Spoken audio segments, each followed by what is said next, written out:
Watu wa Mungu, kusudi la Mungu pia tukitaka liwe dhahiri. Kitu cha kukwepa watumishi wa Mungu, kitu kikubwa cha kukwepa, yani sex ikwepe kama kukwepa street. Kaka, ngoja kwanza. Yani nataka nataka maana ndo swali ambalo nilikuwa nataka nifanye na mwisho. Nisije nikaonekana kwamba yani nilikuwa ndo swali hili hapa kaka, soma hili hapa kaka. Sasa naomba tutakapokuwa tunaanza hivyo, pastor tutusaidia kulimaliza. Ndio lilikuwa ndo swali la kuchanganyana nilikuwa nimewaambia mwishoni. Moja kitu ambacho takiwa kukikwepa kwenye ulimwengu kwa sababu ya kile kitu ambacho Mungu amekiweka kwenye maisha yako ni sex. Na tupo kwenye ulimwengu ambao yani kupata sex ni rahisi sana. Yani ukiamua saizi unaipata. Na wakati unavua suruali yako mkaka, na wakati mdada unaivua sketi yako ama gauni lako, ujue wewe pia unavua na destiny yako. Sex isikufanye kuwa mama kabla ya kuwa mke. Na wengi tunasemaga kwamba mimi na unajua na kitu cha kimungu na una mtu fulani, alafu unasema nisipolala naye kuna mwanamke mwingine atalala naye, na mwanaume unasema nisipolala na huyu mwanamke kuna mwanaume mwingine atafanya nini?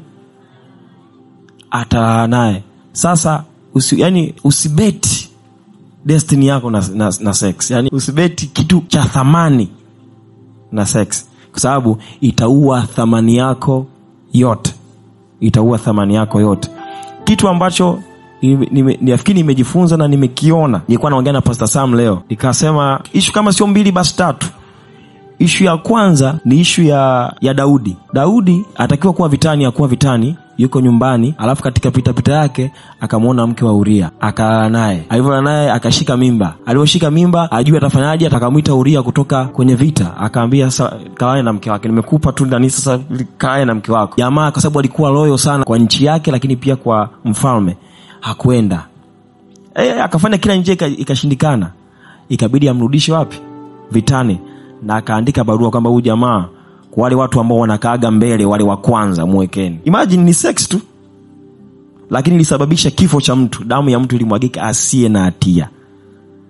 Na ukisoma, nilikuwa naongea na Sam nikamwambia jina la ni Bathsheba maana yake covenant, alafu David maana yake beloved, alafu Uria light of God. So beloved akalala na covenant. Mambo yakawa noma. Huyu beloved akaona sahi kama kwa sababu hili noma, ngoja muwe light of God. Light of God went off kwenye nyumba ya Daudi kwa sababu ya kitu kimoja ambacho kilisababisha matukio ya ajabu. Daudi ndio mbele anasema, Mungu nataka nikujengee nyumba, afu Mungu anasema mikono yako ina damu. Sio damu ya vita, kwa sababu vita si Mungu mwenyewe alikuwa anamwambia akapigane, lakini damu ya mtu ambaye hana hatia ambayo ilimwagika kwa sababu ya sex tu. Yani ilianzia kwenye sex na ikasababisha matokeo mengine mabaya kwa Daudi kwenye nyumba yake. Hakuwa na nguvu ya kuzuia, kwa sababu ni kitu ambacho tayari yani kimeshatokea na hana namna, na Mungu alishakisema. Na mtu wa pili nafikiri ni Samson.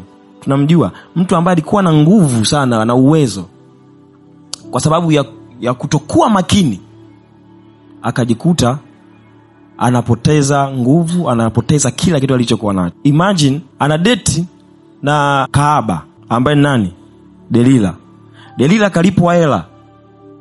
Hiyo hela ambayo amelipwa alale na Samsoni, afu ajue nguvu ya Samsoni. Samsoni yupo kwenye mahusiano. Shida elewana. Kitu ambacho kilitokea pale, alilala naye, baadaye akamnywesha pombe, jamaa akalewa, kwa sababu ilikuwa ni kawaida na naye akamnywesha pombe, akajua siri nguvu zake. Vitu ambavyo vilipotea kwa sababu ya sex kwenye maisha ya Samson, kwanza ilikuwa ni macho na present nini? Vision. Vision ikaondoka. Ndio maana watu wote ambao wanalalaga na wasichana, vision uaga zinapoteaga. Sio tu watu wa kawaida, nataka watu wa ngazi za juu serikalini, wapi watu wanaolalaga na wanawake sana, kuna vision ya taifa ya nchi inapotea kwenye maisha yao. Wanashindwa kuiongoza nchi namna ambavyo inatakiwa iongozwe. Kitu cha pili ambacho alipoteza Samson, power. Na unajua vitu vingi vina respond kwenye power, respect power. Kapotea.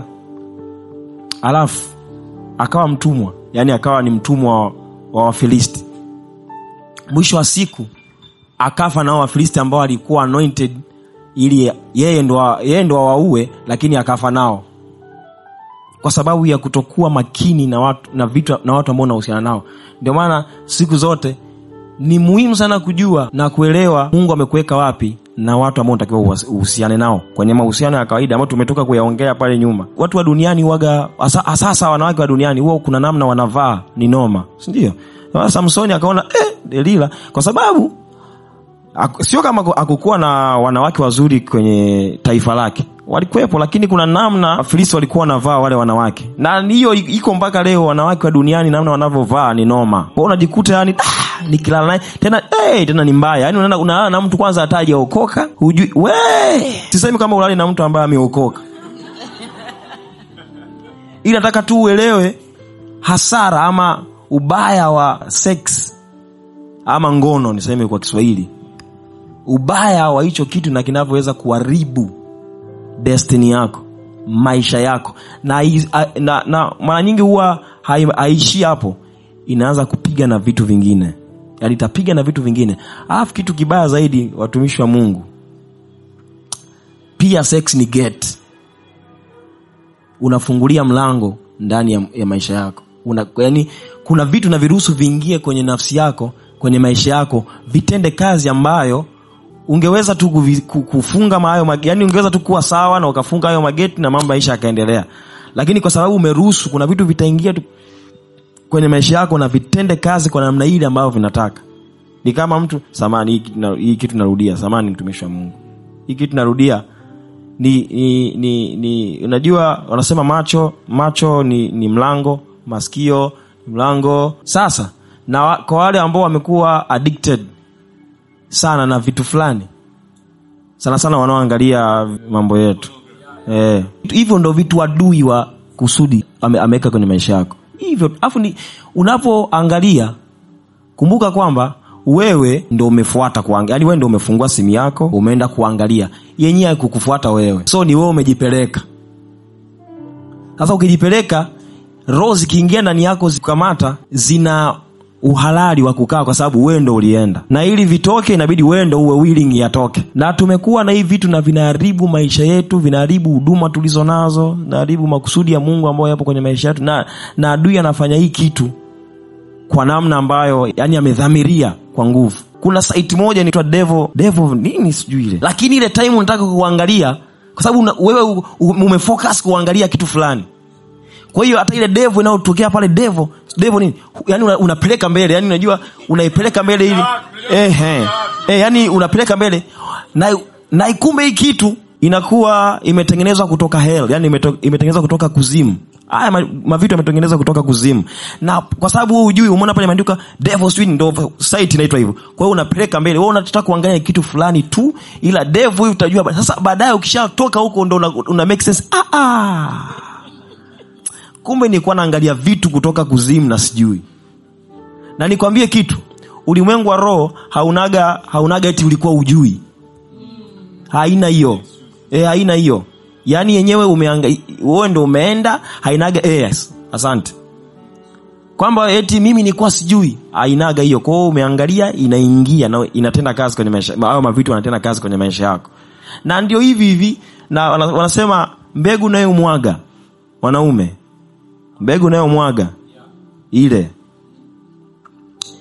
na ile ambayo unamwaga ukiwa na mwanamke, ubora wake ni tofauti.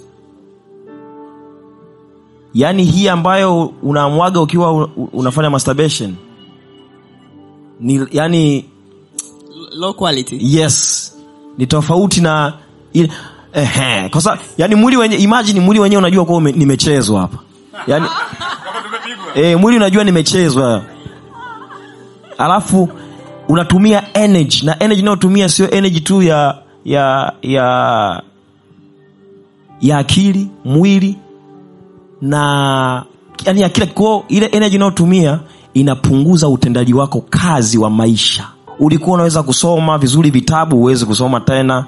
ulikuwa kuna vitu unaweza kufikiria vizuri, uweze kufikiria tena vizuri, kwa sababu hiyo kitu tayari imekuja inaharibu maisha yako 100% kwenye maisha yako. Na sasa ndio maana huduma ama kusudi ambalo Mungu ameweka kwenye maisha yako unakuta haliendi vile ambavyo lilitakiwa kwenda, nalo linafanya nini?